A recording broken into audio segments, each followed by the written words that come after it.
नमस्कार भाई लोग, हमार नाम बा अजय और आप लोग देख रहल बानी भोजपुरी बा। भोजपुरी इंडस्ट्री में का होत बाटे कुछ समझ में ना आवत बा। कभी केहू केहू के गाना चुरा के गा देत बाटे तो कभी केहू गाना ही ले लेत बाटे। का करत हूँ भोजपुरी इंडस्ट्री में कुछ समझ में ही ना आवत बा।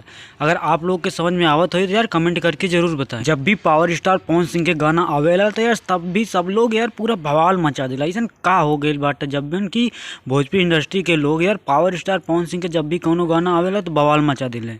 काहे से कि उनकर गाना फ्लॉप करे पे सब तुल जाने। जब पुदीना हसीना 2 आयल रहा तो यार खेसारी लाल बवाल मचा देने। कृतिया के गेप पर जो गाना गा दे रहा तो बवाल भी मचा देना। तब यार पुदीना हसीना बहुत कम बजल।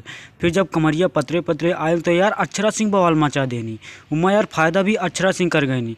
एमा सबसे ज्यादा यार गलती तो बाटे पवन सिंह के फैन के। पवन सिंह के फैन कहे वाला लोग यार जब भी यार केहू विवाद करेला तो यार सब लोग उधर भाग जाने, ना कि पवन सिंह के गाना ज्यादा सुने ने। भोजपुरी के बाद भोजपुरी में करे वाला भोजपुरी बवाल के अगर आप लोग सब्सक्राइब ना कैले हो तो सब्सक्राइब कर लिए। अब बारी बा आटा का लोई केट हुई। अब देखिए गाना कब आवेला अभी केहू के पता ना बा। गाना आए तो यार हम पूरा होकर इन्फॉर्मेशन जरूर दे दे।